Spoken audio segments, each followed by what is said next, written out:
आइए हम आज का वचन के लिए निर्गमन का पुस्तक में जाएंगे। द बुक ऑफ एक्सोडस, निर्गमन का पुस्तक, उसका 16वां अध्याय, एक्सोडस चैप्टर 16।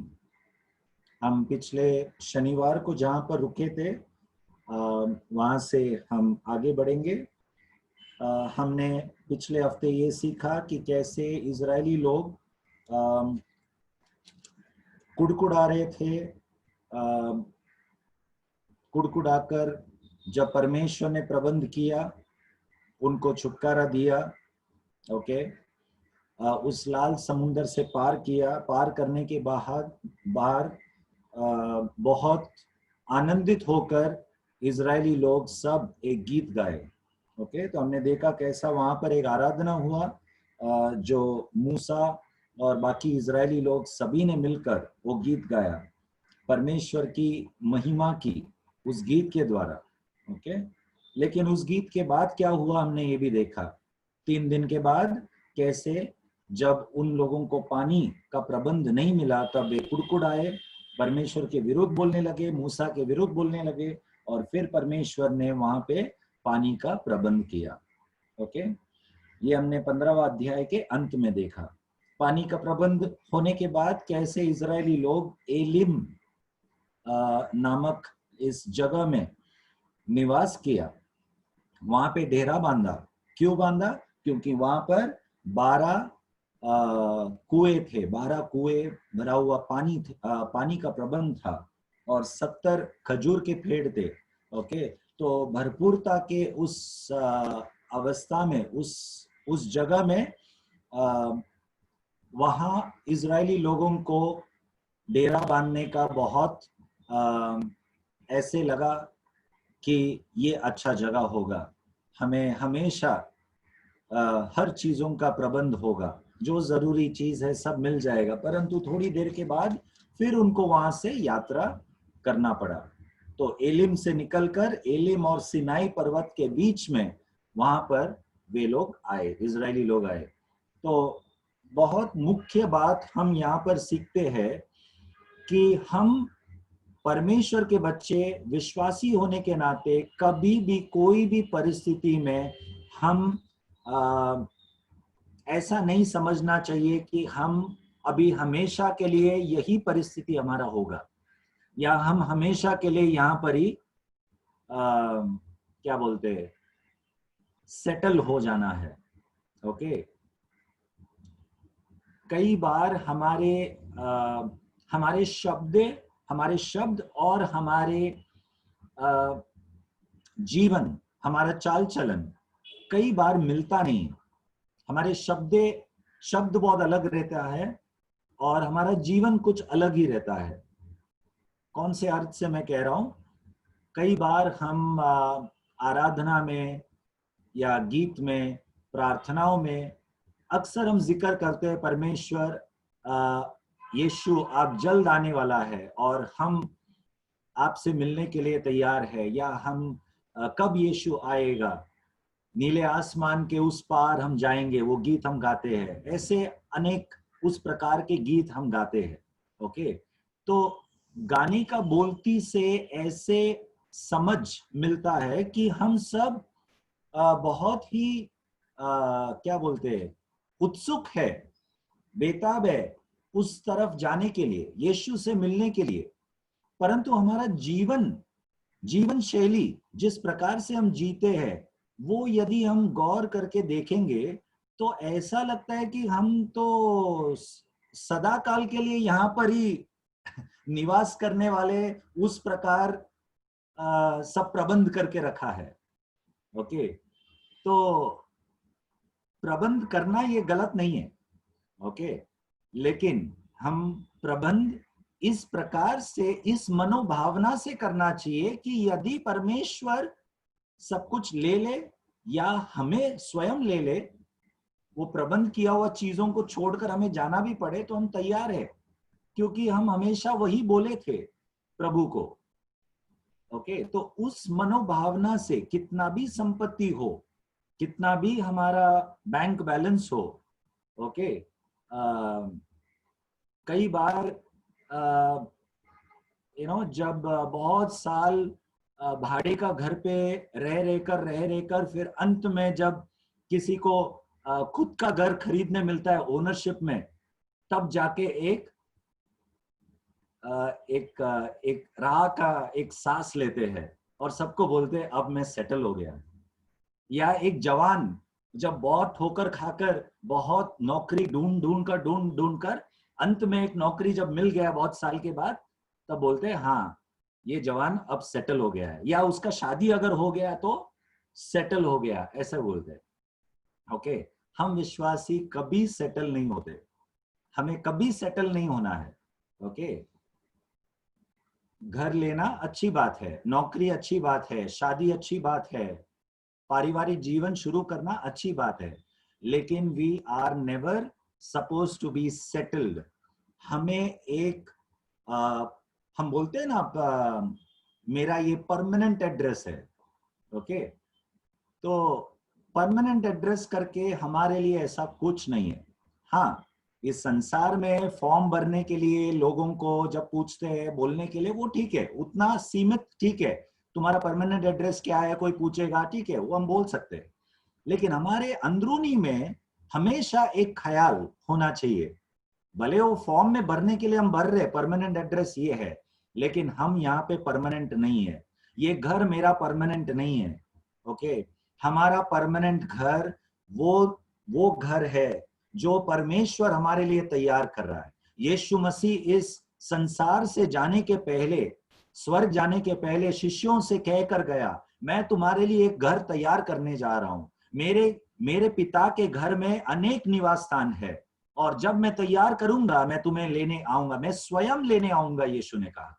ओके, तो हमारा वो है परमानेंट एड्रेस। हमारा लक्ष्य और नजर उस एड्रेस की ओर रखकर हमारे यहाँ के हर एक कार्यों को हमें करना है। जिस प्रकार से इब्राहिम जो विश्वास का पिता है, ओके,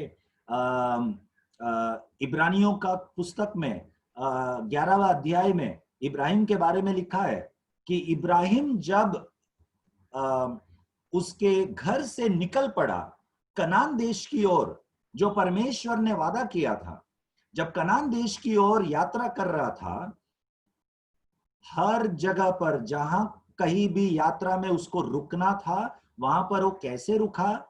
तंबू बांधकर रुका।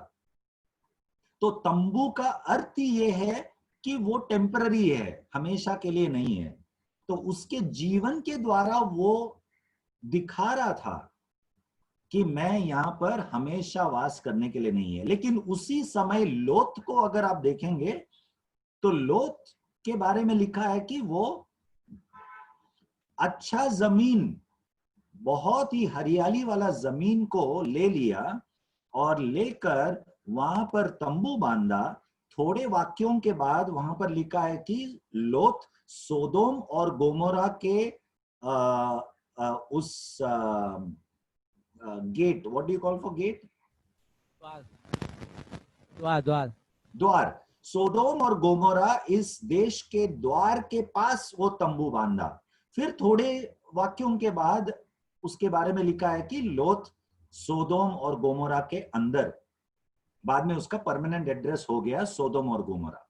ओके, तो कैसे उस पाप से भरा हुआ उस शहर के अंदर, जो शायद बहुत आकर्षित होगा सांसारिक तौर से, बहुत ही फायदा होगा बिजनेस के तौर पे, एक पारिवारिक जीवन जीने के लिए बहुत कुछ प्रबंध मिलने वाला ऐसा एक शहर होगा। ओके, लेकिन हर प्रकार का पाप उस सोदोम गोमोरा में होता था। और वहां पर जहां पर पाप से भरे हुए और ऐसे पाप जो पुरुष पुरुष के साथ, स्त्री स्त्री के साथ शारीरिक संबंध रखते थे, ऐसे बहुत गलत स्वभाव से भरा हुआ शहर, वहां पर सोदोम और लोत अपने आप को बहुत ही कंफर्टेबल पाया। एक परमानेंट एड्रेस बनाने के लिए उसको बहुत राहत मिला। ओके, ये सोचने वाली बात है। तो जहां पर पाप भरा हुआ है, सब प्रकार के गलत चीज होते हैं। ओके, हमें कभी भी ऐसे जगह में आश्वासन नहीं मिलना चाहिए कि ये बहुत ही अच्छा जगह है, मैं हमेशा यहां पर ही रहूं, मैं नहीं जाऊं। ऐसा एक मनोभावना बहुत ही खतरनाक है। ओके, और आप और मैं, हम सब जानते हैं कि इस संसार में ऐसा कोई जगह नहीं है जहां पे पाप के स्वभाव नहीं है। ओके, सब प्रकार के गलत चीज, विशेष करके मुंबई जैसे शहर में जहां पर हम रहते हैं, ओके, वहां पे हर प्रकार का गलत चीज होता है, हर प्रकार का। हमारे ज्यादा दूर जाने की जरूरत नहीं है, हमारे पड़ोस में ही होता है, हमारे आजू बाजू होता है, ज्यादा दूर नहीं है। ओके, हर प्रकार के पाप होता है, हमारे परिवारों में भी होता है। ओके, कई बार तो हम कभी भी, जैसा यीशु ने कहा, हम इस संसार में है परंतु हम संसार के नहीं हैं। वो होना चाहिए हमारा मनोभावना। मुझे इधर पसंद नहीं है, मैं कब यीशु के पास जाऊं, मैं कब उस परमानेंट एड्रेस में जाऊं, वो लक्ष्य से हम यहाँ पर जीना चाहिए। परमेश्वर जब तक हमें इस संसार में रखे, हम जीना चाहिए, लेकिन हमारा नजर उस पार होना चाहिए।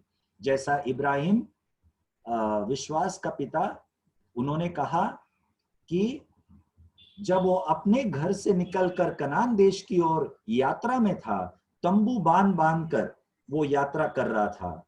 और इब्रानियों का पुस्तक 11वां अध्याय में लिखा है कि वो उसका उसका आशा और उसका लक्ष्य उस नगर की ओर था।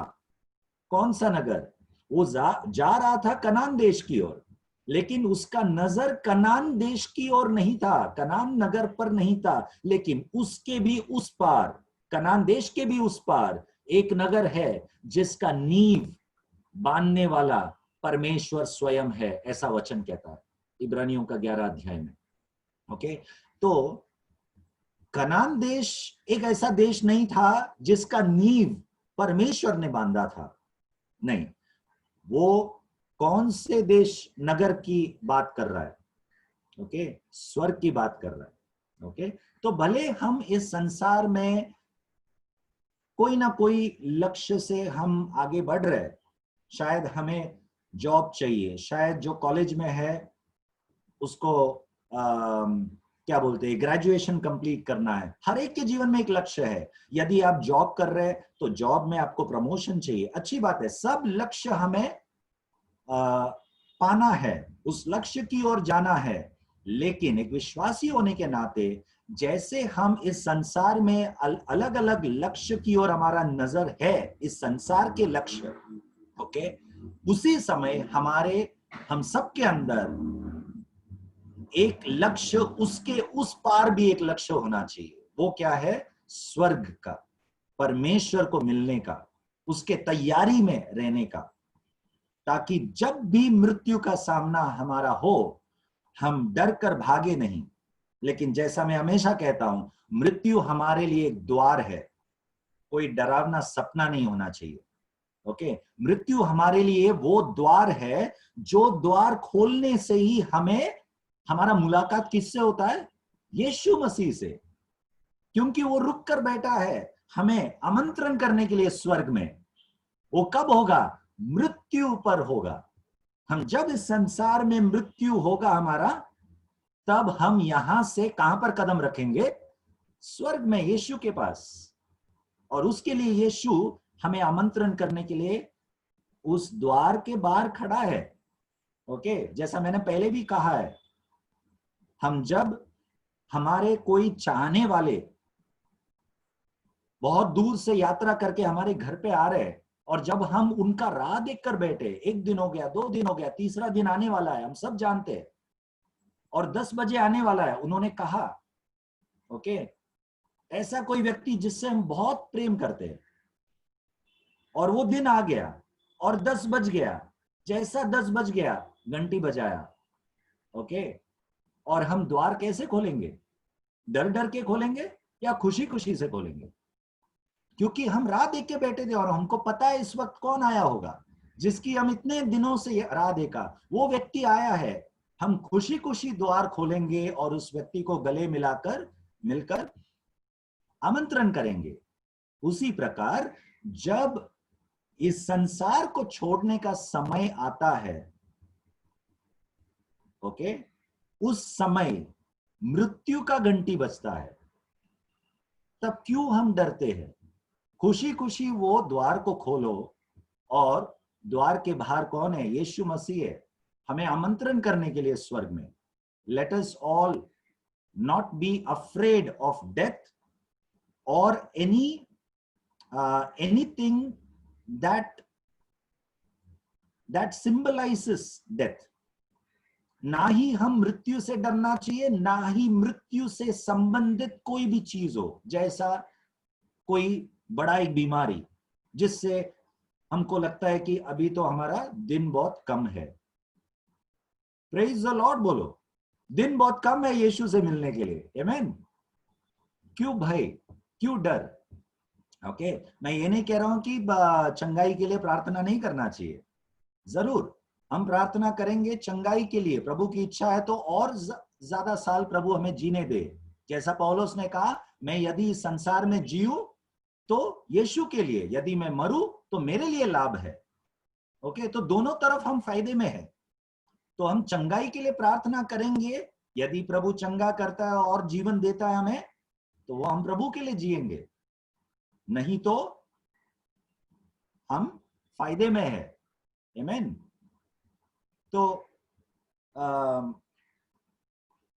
तो मैं यात्रा के बारे में कह रहा था। इजरायली लोग जब एलिम इस जगह में आकर एक परमानेंट एड्रेस करके समझकर बैठा, क्योंकि यहां पर सब प्रकार का प्रबंध है, थोड़ी देर में ही वहां से उनको निकलना पड़ा।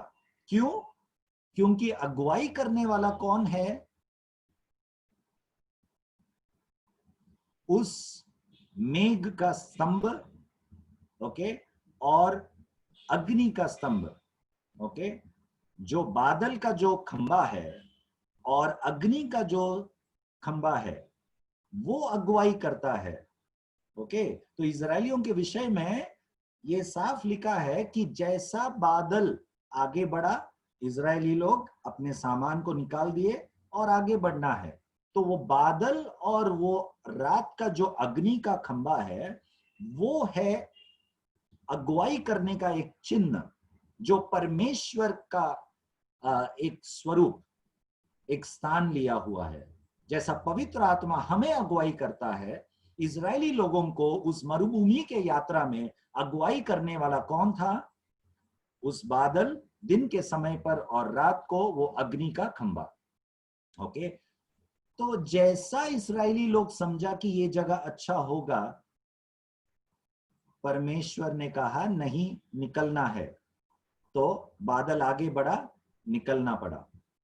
ओके, तो परमेश्वर हम सबसे सिखाता है, क्या सिखाता है? कि हमें जब ऐसा लगता है कि ये जगह बहुत अच्छा है, ये घर बहुत अच्छा है, हम ये घर छोड़ के नहीं जाना चाहिए, या ये जॉब बहुत अच्छा है, ओके, हमें हमारे मन में कभी सेटल नहीं होना चाहिए, आगे बढ़ने के लिए तैयार होना चाहिए, कुछ बदलाव के लिए तैयार होना चाहिए। ओके, कोई भी प्रकार का बदलाव होने दे। वो बदलाव शायद हमें एक famine, what do you call for famine? अकाल। हाँ, वो बदलाव शायद हमें एक अकाल की ओर ले चले, तो भी हम तैयार होना चाहिए। अकाल के बाद भरपूरता हरी चराइयों की ओर ले चले, तो भी हमें तैयार रहना चाहिए। Okay, in all situations let us be ready. अब 16वां अध्याय में हम आ चुके थे। एलिम से निकलकर सिनाई पर्वत और एलिम के बीच में इजरायली लोग आ पहुंचे। और कौन सा समय था? कितना समय हुआ मिस्र देश से निकलकर? वहां पे पहला वाक्य में समय भी लिखा है, 15वां दिन, दूसरा महीना। ओके, हम सब जानते पहला महीना शुरू कहां से हुआ? उनके छुटकारा से, फसह का त्योहार से शुरू हो गया। और अब दूसरा महीने का 15वां दिन है, मतलब करीब 45 दिन हुआ। ओके, छुटकारा पाकर, परमेश्वर का अद्भुत चमत्कारों को देखकर, और उसके बाद भी बहुत चमत्कार देखे, 45 दिन हुए, और यहां पर आकर इजरायली लोग फिर कुड़कुड़ाने लगे। थोड़े समय पहले ही, एलिम में पहुंचने के पहले परमेश्वर ने प्रबंध किया था, चमत्कार किया था, लेकिन वो भूल गए। उसके पहले 3 दिन पहले लाल समुंदर से पार करा के वो बहुत बड़ा एक चमत्कार किया, वो भी भूल गए। ओके, तो इजरायली लोगों का मनोभावना आप और मैं समझ सकते हैं कि जो भी परमेश्वर चमत्कार करके इजरायलियों को अपना बल दिखाता है, अपना प्रेम दिखाता है, अपना दया और क्षमा दिखाता है, लेकिन वो ज्यादा दिन उनको याद नहीं रहता। और ये केवल उनकी बात नहीं है, हम भी कई बार ऐसे रहते हैं, हम भी कई बार ऐसे रहते हैं। ओके, आज की बात है, कोई छुपाने वाली बात नहीं है, आज की बात है। आज सुबह जैसे हम सो के उठे, मैं और अंजलि एक विषय को लेकर हम दोनों ने बात किया। ओके, जैसे कभी कभी बच्चे बड़े होने के बाद थोड़ा उनका, वो बोलते हैं ना, कभी माँ बाप के साथ उल्टा बोलना या आर्ग्यू करना, वो बच्चों में होता है। तो कभी कभी तबीता यदि कुछ आर्ग्यू करती है तो कभी मैं उससे गुस्सा हुआ है। ओके, तो आज सुबह की बात है, मैं और अंजलि साथ में मिलके हम लोग ने आपस में बात किया कि हम उसको ज्यादा गुस्सा वगैरह नहीं करेंगे, ज्यादा जोर से डांटेंगे नहीं, उसको प्यार से समझाएंगे। हम दोनों ने मिलकर थोड़ा बात किया, तय किया और निकला। दोपहर हुआ नहीं, कुछ ऐसा बात हुआ जो हमने सुबह निर्णय लिया था भूल गया। ओके, और कुछ चीज को लेकर जब मैं तबीता से बात कर रहा था, तबीता ने अपनी माँ की बात नहीं सुनी थी, तो मैं उसके साथ बात करके उसको समझा रहा था, तभी मेरे साथ भी वो थोड़ा आर्ग्यू किया, तो मेरा गुस्सा निकला और उसको 2 मार मिला। मतलब मैं ये नहीं कह रहा हूं कि मारना या पनिश करना वो गलत है, लेकिन मुझे लगता है मैं थोड़ा ज्यादा गुस्सा हुआ। ओके, जो चीज को लेकर हमने सुबह ही निर्णय लिया था कि हम थोड़ा काबू में रखेंगे गुस्से को, तो वो मैं दोपहर होने तक भूल गया। ओके, तो ये प्रकार से हमारा जो इस संसार में भी जो यात्रा है, हमारा आत्मिक जीवन का जो यात्रा है, कई बार हमसे भी चूक होता है। हम भूल जाते हम क्या निर्णय लिया, हम भूल जाते परमेश्वर ने हमें क्या सिखाया, हम भूल जाते कि हमने जब जितने बार गलत किए, परमेश्वर हमसे कैसा दया दिखाया और परमेश्वर ने हमें कैसा क्षमा किया। परमेश्वर ने हमें हमारे गलत चीजों के अनुसार हमारे साथ व्यवहार नहीं किया। ये आसानी से हम भूल जाते हैं। ओके, तो इजरायली लोग के इस घटनाओं से हम क्यों ना अपने आप को हम जांच के देखें कि हम कहां पर गलत है। ओके, तो यहां पर आकर अनेक चमत्कारों के बावजूद, अनेक तरीके से परमेश्वर चलाने के बावजूद, यहाँ पर एलिम और सिनाई पर्वत के बीच में आकर इजरायली लोगों ने फिर कुड़कुड़ाया, जो हमने पिछले बार पढ़ा था, और कुड़कुड़ाकर कहा कि वो मिस्र देश अच्छा होता, जहां पर हम थे वहां का मांस मच्छी जो हमने खाया वो अच्छा होता। ऐसा कहने पर परमेश्वर ने क्या किया? चौथा वाक्य पढ़िए, 16वां अध्याय का चौथा वाक्य। तब यहोवा ने मूसा से कहा, हम्म देखो मैं तुम लोगों के लिए आकाश से भोजन वस्तु बरसाऊंगा हम्म और ये लोग प्रतिदिन बाहर जाकर प्रतिदिन का भोजन इकट्ठा करेंगे। हम्म। इससे मैं उनकी परीक्षा करूंगा कि ये मेरी व्यवस्था पर चलेंगे कि नहीं। बस बस, अब उनके कुड़कुड़ाने के उत्तर में देखो, परमेश्वर उनके कुड़कुड़ाने का विषय पर कोई बात नहीं कर रहा है। परमेश्वर वो चीज, कुड़कुड़ाने का वो शब्दों को एक कानों से सुनकर दूसरे कान से निकाल देता है। और फिर उनको प्रबंध जो जरूरत है वो करता है। Okay, so God is gracious here. यही बात मैं मेरे खुद के उदाहरण से मैं कह रहा था आप लोगों को अभी। तो हमें वही क्षमता या patience, what do you call for patience? धीरज। धीरज, वही धीरज चाहिए कि हर चीजों में हमें उनके कार्यों के अनुसार, हमारे बच्चों के कार्यों के अनुसार हमें प्रतिक्रिया करने की कभी कभी जरूरत नहीं है।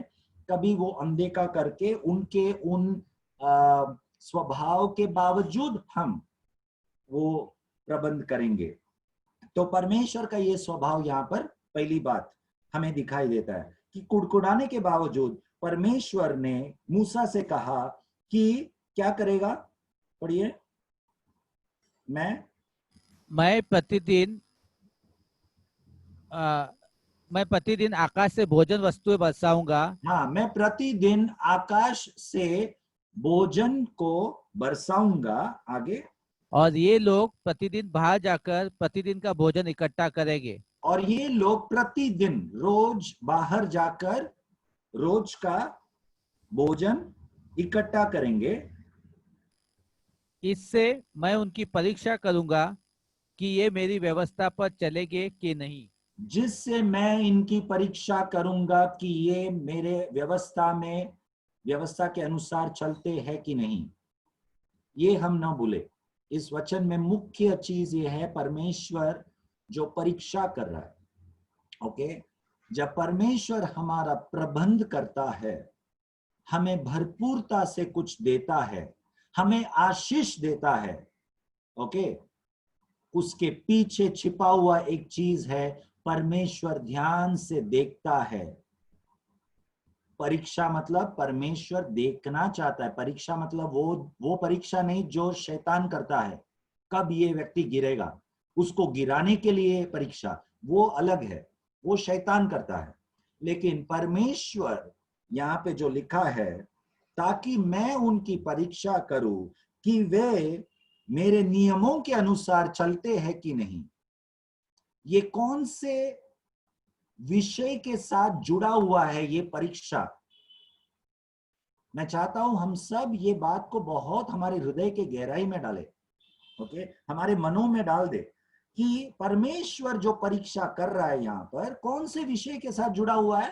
परमेश्वर के प्रबंध या आशीष के साथ। ओके, परमेश्वर स्वर्ग से इजरायली लोगों को आशीष कर रहा है। किस चीज से आशीष कर रहा है? खाने से, खाना दे रहा है, उनके जरूरतों से आशीष कर रहा है। लेकिन आशीष करते वक्त परमेश्वर के मन में क्या है और आशीष पाने वाले मनुष्य के मन में क्या है, ये हम थोड़ी देर देखेंगे। ओके, तो यहां पर स्पष्ट लिखा है परमेश्वर के मन में क्या है। जब परमेश्वर आशीष दे रहा है, खाना दे रहा है, तब परमेश्वर ये देखना चाहता है कि मेरे लोग मेरे व्यवस्था के अनुसार चलते हैं कि नहीं। लेकिन अक्सर मनुष्य, आप और मैं, हमारे मनों में क्या रहता है, जरा अपने आप को जांच कर देखो।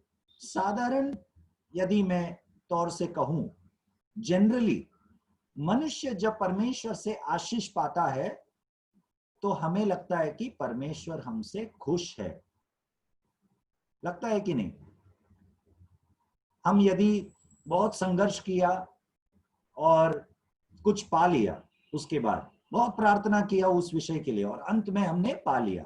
हो सकता है एक एक स्त्री जो बांझ है, a barren woman is called बांझ, राइट? बांझ। बांझ।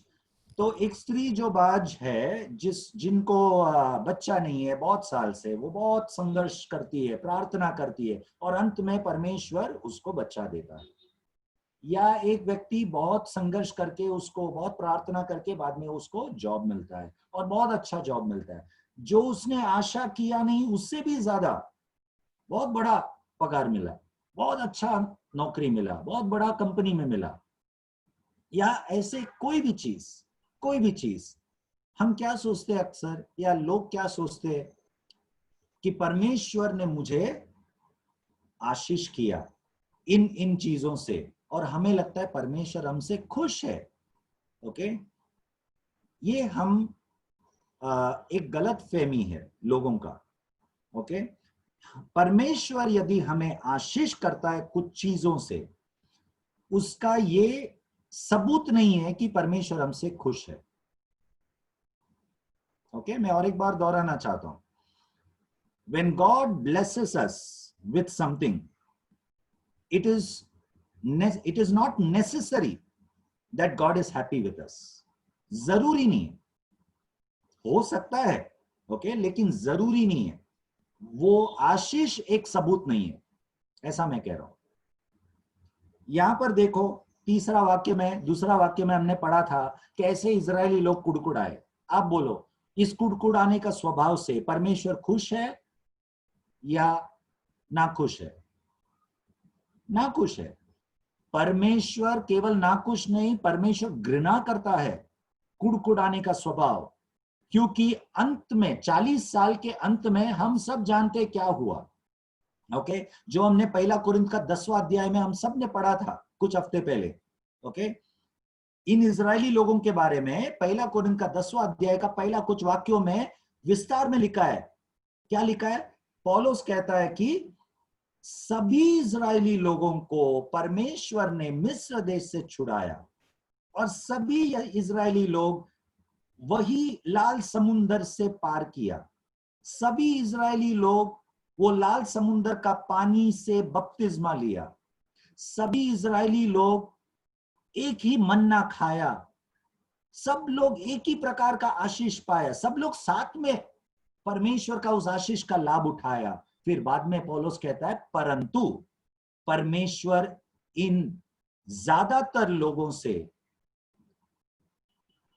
क्या नहीं था? प्रसन्न न हुआ। प्रसन्न न हुआ। लिखा है वहां पर, परमेश्वर ज्यादातर यहूदियों से प्रसन्न नहीं था। तो सभी यहूदी लोग इस 40 साल के यात्रा में परमेश्वर के हर प्रकार के चिन्ह, चमत्कार और प्रबंधों को, आशीषों का लाभ उठाया, परंतु परमेश्वर प्रसन्न नहीं था उनसे। इसीलिए मैं कह रहा हूं, आशीष परमेश्वर प्रसन्न है उसका सबूत नहीं है। परमेश्वर जब कुछ देता है हमें, परमेश्वर खुश है उसका प्रबंध, उसका सबूत नहीं है। ओके, केवल आज्ञा पालन परमेश्वर प्रसन्न है उसका सबूत है। केवल आज्ञा पालन, परमेश्वर का इच्छा के अनुसार जीना, ओके, ये परमेश्वर प्रसन्न है उसका सबूत है। तो यहां पर कुड़कुड़ाने के बावजूद परमेश्वर ने उनको क्या दिया? खाना दिया। और खाना देते वक्त, आशीष देते वक्त, साथ में लिखा है कि परमेश्वर उनकी परीक्षा किया कि वे व्यवस्था के अनुसार ही जीते थे या नहीं। सो हम इस वचन से ये सीखकर आगे बढ़ेंगे कि जब कभी आप परमेश्वर के आशीषों को अनुभव करते हैं और बहुत उत्साहित होते हैं, उस समय थोड़ा शांत रहकर अपने आप को जांचो भी। ओके, उत्साहित होना बहुत अच्छी बात है, जरूरी है, क्योंकि प्रभु ने दिया है। We have to be glad, we have to thank God for his blessings. Okay, but also we have to introspect whether are we living according to the law, according to the word of God। क्या हम परमेश्वर के वचन के अनुसार जी रहे कि नहीं? तो इन आशीषों को पाते पाते साथ में हम यदि वचनों का पालन करके भी जी रहे हैं, ओके, तो उस आशीष का आनंद उठाना बहुत अर्थ बनता है, अर्थ बनता है। Okay, so if we are enjoying and happy because God blessed us with something, simultaneously when we introspect ourselves, we find that we are obeying God's word also. We are living a life fearing God. We have God's fear in us. Okay, then it's worth enjoying, it's worth exciting, it's worth to be excited when we get the blessings. Okay, that's one thing.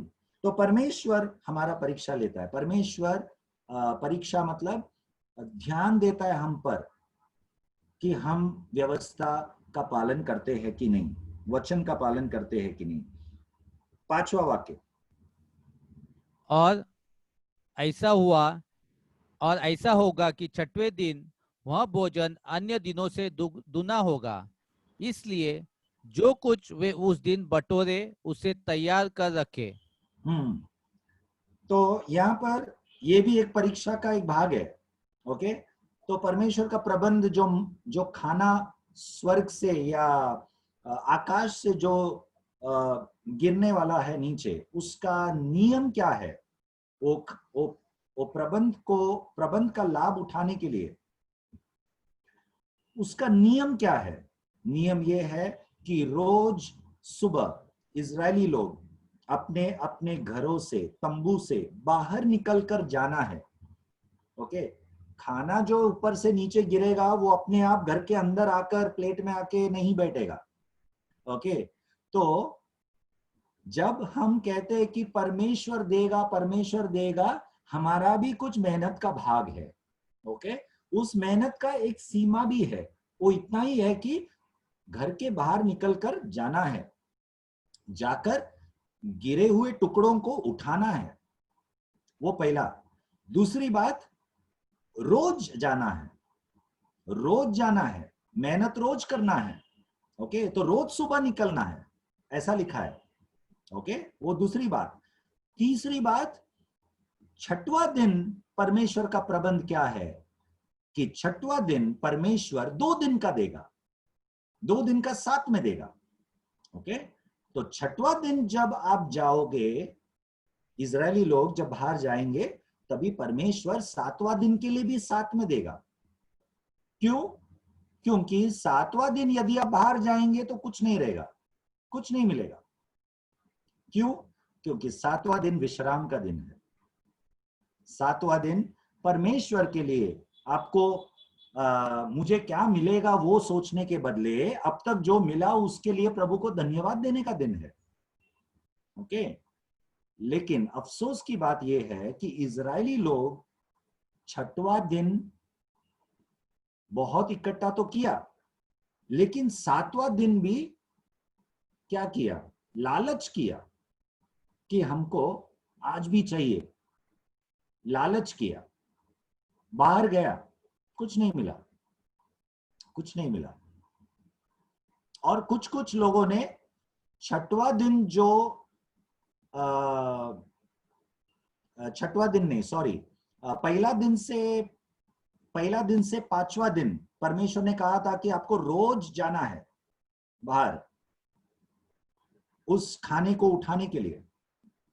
तो कुछ कुछ लोगों ने इस 1 से लेकर 5 दिन, सोमवार से Friday, what do you call, शुक्रवार, हाँ, सोमवार से शुक्रवार के बीच में जो परमेश्वर का प्रबंध था कि रोज जाना चाहिए, कुछ लोगों ने सोमवार को बाहर जाके मंगलवार के लिए भी उठा के लेकर आया, ज्यादा उठा कर लेकर आया, ताकि हम अगला दिन यदि नहीं आए तो परमेश्वर ने कहा कि रोज देगा, लेकिन लोगों के अंदर शंका क्या है, डर क्या है, यदि नहीं गिरा तो अगला दिन, इसके लिए अगला दिन के लिए भी प्रबंध। उसको मुंबई के भाषा में बोलते हैं कि डेढ़ शाना। ओके, तो परमेश्वर बहुत सयाना है, वाइस है, लेकिन हम उनसे डेढ़ शाना है, राइट? कि अगला दिन कभी यदि नहीं गिरा तो हम उठा के लेके आएंगे।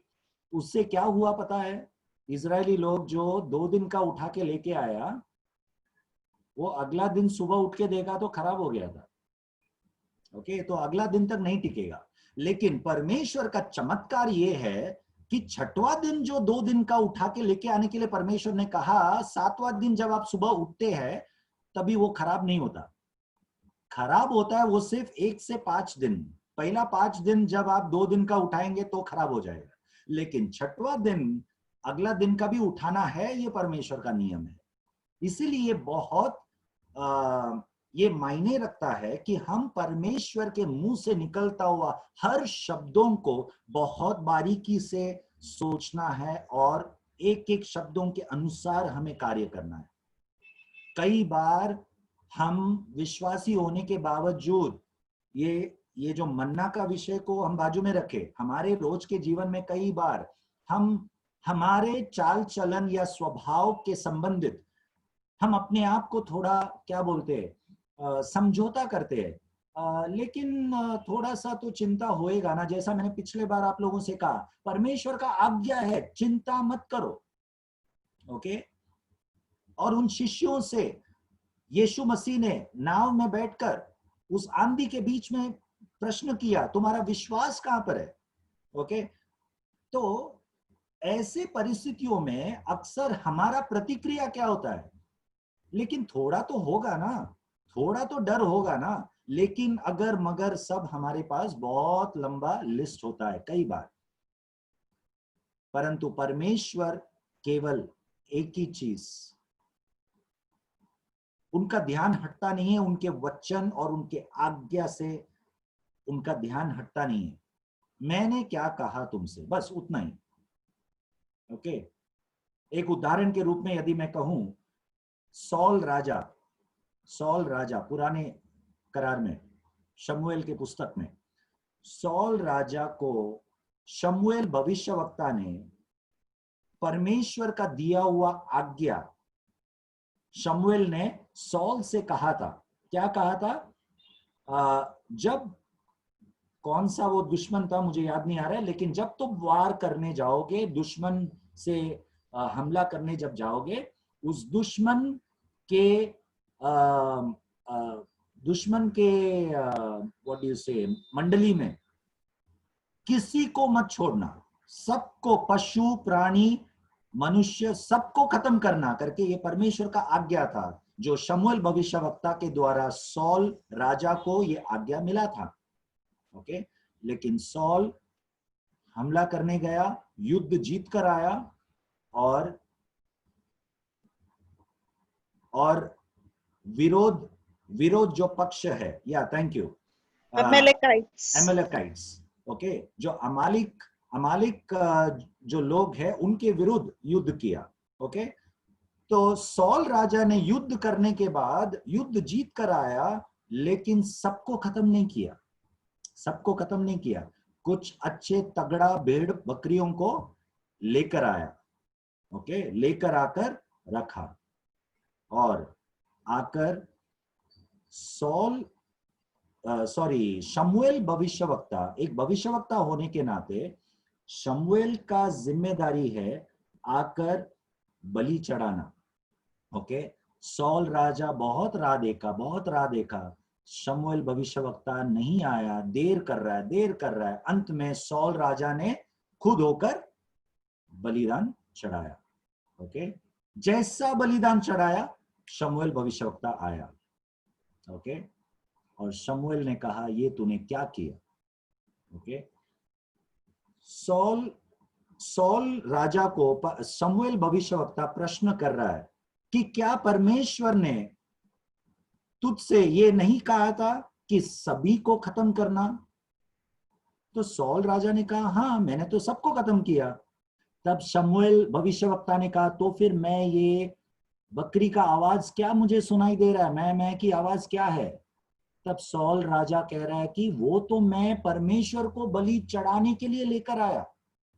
ओके, तो परमेश्वर के लिए कुछ लेकर आया, तो अक्सर हम ऐसा सोचते हैं कि ये तो अच्छा होगा, हम जो भी कर रहे परमेश्वर के लिए कर रहे, नहीं, लेकिन भले आप कुछ परमेश्वर के लिए कर रहे, दो you are doing something for the lord, okay, whether it is a ministry job, सेवकाई हो, कुछ भी हो, ओके, सेवकाई में भी, even in the ministry, if there is something that God doesn't want you to do in a certain pattern, certain way, and if you do it, then it is disobedience.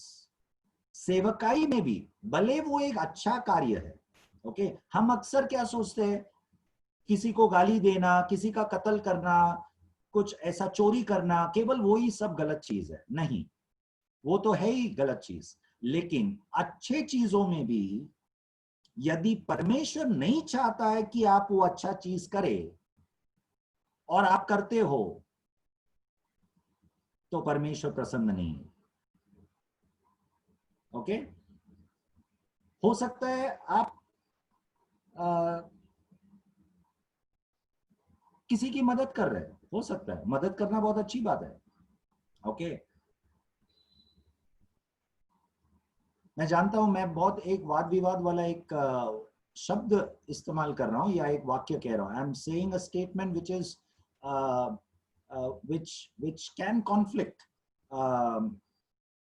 But अच्छा चीज नहीं करना करके मैं नहीं कह रहा हूं। ओके, लेकिन अच्छी चीज बहुत कुछ है करने के लिए। प्रभु की इच्छा के अनुसार वो अच्छा चीज करना, वो भी परमेश्वर का इच्छा में आता है। परमेश्वर का इच्छा केवल बुरा और गलत का चुनाव में नहीं है। I'll repeat myself. God's will is not only a choice between bad and good. In such a choice, definitely we will know that a good thing is God's will. Bad thing is never God's will to do bad things. Okay? लेकिन हम जब प्रभु में परिपक्व होते हैं, when we get matured in Christ and we start doing all good things, then our choice that we have to make is between two good things. What is God's will? जब हम परिपक्व, आत्मिक तौर से परिपक्व होते हैं, तब हम सब कुछ अच्छे चीज ही करते हैं। बुरा चीज तो हमारा लिस्ट में शायद नहीं होगा, लेकिन उन अच्छे चीजों में भी परमेश्वर का इच्छा क्या है ये समझकर करना, ओके, आत्मिक परिपक्व है। It is spiritual maturity. Okay, एक सबसे बेहतर उदाहरण मैं यीशु मसीह का ही मैं कहूंगा। ओके, यीशु मसीह जब कोड़ी लोगों को चंगा कर रहे थे, ओके, एक वाक्य उनके बारे में लिखा गया है कि उस नगर में और भी बहुत सारे कोढ़ी लोग थे, लेकिन सबको यीशु ने चंगा नहीं किया। ओके, उसी प्रकार और भी बहुत सारे उदाहरण यीशु मसीह के बारे में है।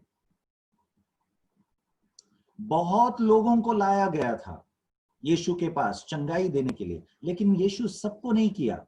और एक उदाहरण मैं देता हूं, उस बेथेस्दा पुल के बाहर, पुल के सामने, ओके, दिन प्रतिदिन बीमार लोगों का वहां पे भीड़ इकट्ठा होता था। और वहां पर उस वचन में लिखा है कि स्वर्ग से एक दूत निकलकर उतर कर आता था और उस पुल के उस पानी को हिलाता था। जैसे हिलाता है, पहला जो उड़ी मारता है उसके अंदर वो चंगा होता है, ऐसा लिखा है, बराबर। और उस बेथेस्दा पुल के पास यीशु मसीह आया, और एक व्यक्ति जो मेरे ख्याल से 38 साल या 38 years, 38, थैंक यू, 38 साल तक उस पुल के सामने था। और वो व्यक्ति यीशु के पास आकर वो वर्णन कर रहा है, प्रभु मैं 38 साल से यहां पर हूं, मैं उड़ी मारने के पहले कोई और आकर उड़ी मार देता है। और बहुत कुछ कहा उसने। यीशु ने अंत में उसको सिर्फ एक ही सवाल पूछा, क्या तू चंगा होना चाहता है? उसने हाँ कहा। यीशु ने कहा उठ और खड़ा हो, और वो चंगा हुआ। ओके, मेरा प्रश्न ये है कि उस पुल के सामने, ओके, बहुत लोग थे, बीमार लोग रोज इकट्ठा होते थे चंगाई के लिए। यीशु ने केवल इस व्यक्ति को चंगा करके चला गया। बाकी लोग को भी चंगा किया होता तो अच्छा होता था ना, वो भी अच्छा काम है, राइट? लेकिन यीशु ने नहीं किया। मैं विश्वास करता हूं क्योंकि उस दिन जैसा यीशु हर रात को पिता परमेश्वर के साथ समय बिताता था, वो पिता के इच्छा के अनुसार कार्य करता था हर दिन। ओके, तो यीशु मसीह के सामने जब चुनाव है, बुरा और भला का चुनाव नहीं है, क्योंकि यीशु ने सब अच्छा ही काम किया है। तो अच्छे और अच्छे के बीच में कौन सा चीज करना है, वो परमेश्वर का इच्छा के अनुसार वो करता था। इसीलिए मैंने कहा तो हम जब चुनाव करते हैं, हमें बहुत क्या बोलते हमें बहुत ध्यान देना होगा परमेश्वर का आज्ञा क्या है, आज्ञा क्या है उनका। उनके वचन, उनके मुंह से निकलता हो वचनों के शब्दों पर हमें गौर करना होगा, ना दाएं ना बाएं हटना। हमारा हमारा लक्ष्य पूर्णता से आज्ञा पालन करना, वो लक्ष्य होना चाहिए। हो सकता है हम चुकेंगे कभी, लेकिन हम जब भी हम चुकते हैं हम उठकर उस लक्ष्य को पाने का एक इच्छा हमेशा होना चाहिए। Let us aim to obey God 100%। तो जब सॉल राजा ने ये बहाना दिया कि मैंने तो प्रभु के लिए किया, परमेश्वर के लिए किया, वो शमूएल भविष्यवक्ता ने क्या कहा, आज्ञा पालन करना बलिदान से भी उचित है, बेहतर है। ओके, आप अपना जीवन को दांव पे लगाकर कितना भी आप बलिदान भरा हुआ जीवन जियो, प्रभु को खुश करने के लिए सेवकाई करो, बलिदान से बेहतर है आज्ञा पालन करना, आज्ञा पालन करना। यदि परमेश्वर कहता है वही चीजों को करना। Okay, so let us learn that from these passages.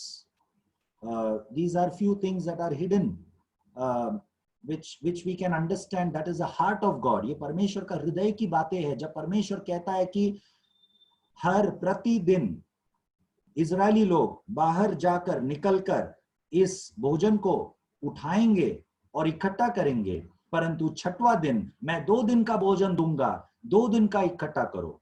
यदि आप हर दिन जब जाते हो तभी 2 दिन का आप इकट्ठा करेंगे तो दूसरा दिन का जो आपने इकट्ठा किया वो खराब हो जाएगा, परमेश्वर कहता है।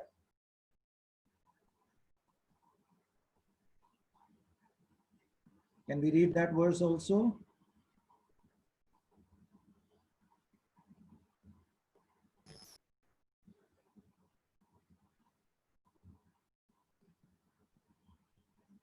सत्रह वाक्य पढ़िए। और इस्राएलियों ने वैसा ही किया, और किसी ने अधिक और किसी ने थोड़ा बटोर लिया। हाँ, पढ़ते जाओ। बट जब उन्होंने उसको ओमेर से नापा तब जिनके पास अधिक था उससे कुछ अधिक न रह गया, और जिसके पास थोड़ा था उसको कुछ घटी न हुई, क्योंकि एक एक मनुष्य ने अपने खाने योग्य ही बटोर लिया था। हाँ, फिर मूसा ने उनसे कहा, कोई इसमें से कुछ सवेरे तक न रख छोड़े। तो भी उन्होंने कोई इस भोजन से सुबह तक न रख छोड़े। आगे। तो भी उन्होंने मूसा की बात न मानी। तो भी उन्होंने मूसा की बात न मानी। हाँ। इसलिए जब किसी मनुष्य ने उसमें से कुछ सवेरे तक रख छोड़ा तो उसमें कीड़े पड़ गए। हाँ, और तो वो बसाने लगा। मूसा की बात न मानकर कुछ लोगों ने सुबह तक रखा, अगला दिन के लिए रखा। आप मुझे बताओ, जो व्यक्ति ने ऐसा सोचकर रखा, ओके, मूसा ने कहा आज जो तुमने इकट्ठा किया है वो आज खत्म करो, कल के लिए मत रखो, क्योंकि कल सुबह को नया भोजन मिलेगा। ओके, लेकिन कुछ लोगों ने सुबह तक रखा। आप जरा सोचकर, सभी से मैं कह रहा हूं, आप जरा सोचकर बताओ, जो व्यक्ति ने सुबह के लिए रखा, अगला दिन के लिए रखा, क्या सोचकर रखा होगा? जरूर अविश्वास है कि कल यदि नहीं मिला तो कुछ तो मेरे लिए बैकअप रहे, बैकअप प्लान। ओके, और हम सब ऐसा एक सिस्टम में जी रहे, ऐसा एक मनोभावना हमारा है इस संसार में, हम सबका है, हम सब प्रबंध करते हैं। ओके, उसमें पूर्णता गलत नहीं है। ओके, हम सबके पास बैंक बैलेंस है, किसी के पास एफडी इंटरेस्ट है, कोई इन्वेस्टमेंट करता है, किसके लिए करता है? भविष्य के लिए कर रहा है ना। ओके, उसमें गलत नहीं है। क्यों गलत नहीं है मैं कह रहा हूं? क्योंकि यूसुफ का उदाहरण ले लो। यूसुफ जब मिस्र देश में, परमेश्वर ने यूसुफ को लेकर आया मिस्र देश में, तब मिस्र देश में जब वो प्रधानमंत्री बना तब उसने भंडार में बहुत सारा अनाज का प्रबंध किया, क्योंकि परमेश्वर ने उसको पहले ही सपने में बताया था कि ऐसा एक समय आएगा। ओके, तो उसने प्रबंध किया। He stored lot of grains. That is why when there was famine, जब अकाल आया, तब यूसुफ के कारण मिस्र देश में भरपूर अनाज था, यूसुफ के कारण। तो वो एक बहुत बुद्धि वाली एक निर्णय यूसुफ ने लिया था। तो प्रबंध करना गलत नहीं है। ओके, हमें इन दोनों चीज के बीच में एक बैलेंस होना बहुत जरूरी है। ओके, हमारा जो विश्वास का जो मन है उसमें बैलेंस होना बहुत जरूरी है। ओके, आप अकाउंट में सेव करो, एफडी रखो, इन्वेस्टमेंट करो, परंतु हमें भय के साथ निर्णय नहीं लेना है, अविश्वास के साथ निर्णय नहीं लेना है, कोई भी निर्णय। यदि आपको आज कुछ जरूरत है, आपको लगता है वो करना है, आपका दिल कहता है, आपका मन कहता है ये जरूरी चीज है, मुझे करना है, लेकिन दूसरी तरफ भय आपके मन में है, मैं वो जो है मेरे पास पैसा, वो मैं अभी इस्तेमाल करूं तो कल क्या होगा। जो रखा है वो उसी के लिए है, नहीं किया तो क्या होगा। ओके, तो हमें कोई भी निर्णय भय के साथ नहीं लेना है, अविश्वास के साथ नहीं लेना है। ओके, यदि जो है वो इस्तेमाल करने से यदि खत्म होता है, ओके, और आपको लगता है वो इस्तेमाल करना जरूरी है, तो भले खत्म होगा, परमेश्वर कल के लिए देगा, वो विश्वास होना बहुत जरूरी है। प्रबंध करके रखना वो गलत नहीं है। ओके, तो यहां पर लोगों ने अगले दिन के लिए जो रखा वो भय और अविश्वास का और आज्ञा उल्लंघन का चिन्ह है। It is a sign of disobedience to what Moses said. It is a sign of lack of faith in God's provision, and it is a sign of fear. Okay, ये तीन चीज हमारे अंदर नहीं होना चाहिए। Okay, और ऐसा करने से यदि हम अविश्वास और डर के कारण हम हमारे भंडार में इकट्ठा करते रहेंगे, ओके, आपको पता है बहुत लोग, विश्वासी लोग दशांश भी नहीं देते। कलीसिया में बहुत लोग दशांश नहीं देते, ये सोचकर कि मेरे पास बहुत कम है, मुझे आगे के लिए इस्तेमाल करना है, मेरे घर के लिए इस्तेमाल करना है, उसके लिए इस्तेमाल कर, दशांश नहीं देते, प्रभु के कार्य के लिए नहीं देते। तो वो भी एक प्रकार से वो इकट्ठा कर रहा है और उसको लगता है कि वो एक बहुत ही बुद्धि से भरा हुआ निर्णय ले रहा है, क्योंकि भविष्य के लिए हमें संभाल कर रखना है। लेकिन जो चीज करना चाहिए, प्रभु को जो देना चाहिए, वो चीज न देकर हम बुद्धि समझते हैं, वो बुद्धि नहीं है, क्योंकि वो सड़ जाएगा। ओके, यदि कोई व्यक्ति को मदद करने का जरूरी है और आप नहीं करेंगे ये सोचकर कि मेरा खत्म हो जाएगा मुझे भविष्य के लिए, ओके, तो शायद यदि प्रभु की इच्छा है वो व्यक्ति को मदद करना, तो जरूर मदद कीजिए, क्योंकि उस कारण यदि खत्म होगा तो प्रभु भरेगा, नहीं तो वो सड़ जाएगा। ओके, ये सीख हम यहां से लेते हैं। So let us have faith in God.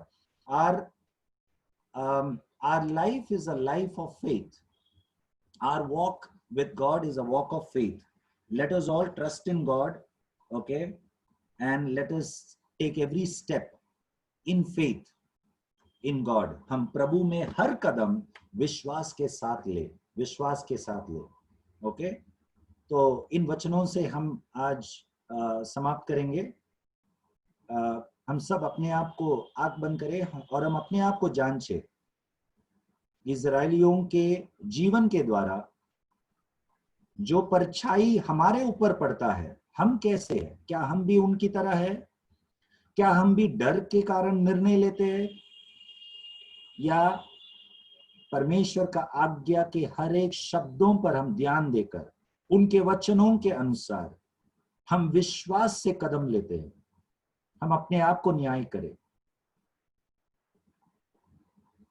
Let us all examine ourselves in the light of this word, that whether are we taking steps of faith or steps in fear.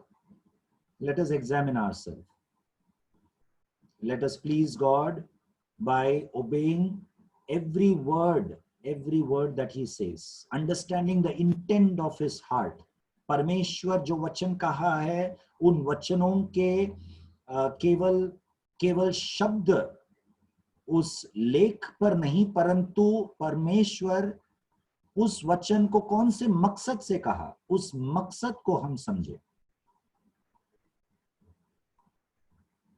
और यदि पवित्र आत्मा हमें याद दिलाता है कि हम भी कई बार इन इजरायलियों की तरह रहा है, तो ये समय है कि हम पश्चाताप करें. Let us all examine, and if the Lord reminds us anything that we are doing like the Israelites, let us repent and ask for forgiveness. हम परमेश्वर से क्षमा मांगे. कुछ क्षण हम शांत रहे. Let us all be quiet for few seconds and let us talk to God. आइए हम सब शांत रहकर कुछ क्षण परमेश्वर से बात करें, आपके और प्रभु के बीच में.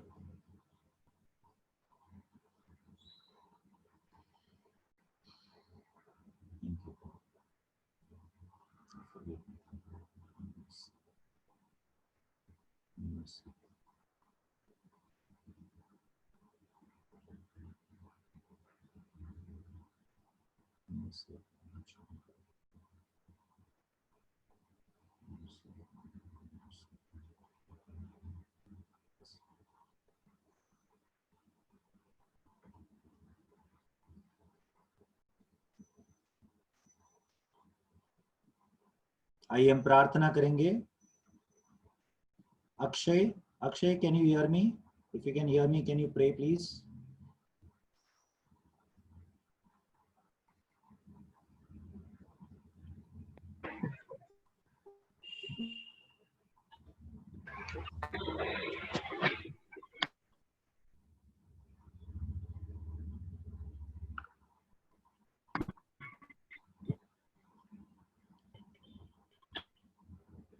Akshay, we can't hear you.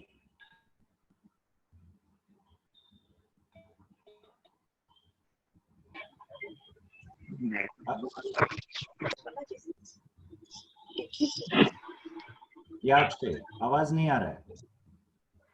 Hello. Yeah बोलिए, सुंदर. Yes, let's pray. या पिता परमेश्वर, धन्यवाद देते सुंदर समय के लिए प्रभु जी. आपने धन्यवाद देते प्रभु. आशीष का प्रभु, आपने हमको अब तक संभाल के रखा प्रभु, उसके लिए धन्यवाद प्रभु. आशीष का आपकी महिमा हमारे जीवन में से प्रभु, सबको आपके हाथों में देते प्रभु. आने जाने में प्रभु संभालना प्रभु, और जो प्रभु आपने वचन से बात किया प्रभु, उसके लिए धन्यवाद देते प्रभु. आशीष का प्रभु, जो भी सब है प्रभु यहाँ पे, उनके घर परिवार में प्रभु आपकी शांति मांगते प्रभु, सबको आपके हाथों में देते प्रभु. ये प्रार्थना यीशु मसीह के नाम से मांगते. आमीन. आमीन. आमीन. God bless you all. Praise God. परमेश्वर हम सबको आशीष करे. Praise God. Praise Lord. Praise Lord. Praise the Lord. Praise the Lord. Praise the Lord. Lord. Praise the Lord. Praise the Lord, everyone. Praise the Lord. Bye. Bye bye bye.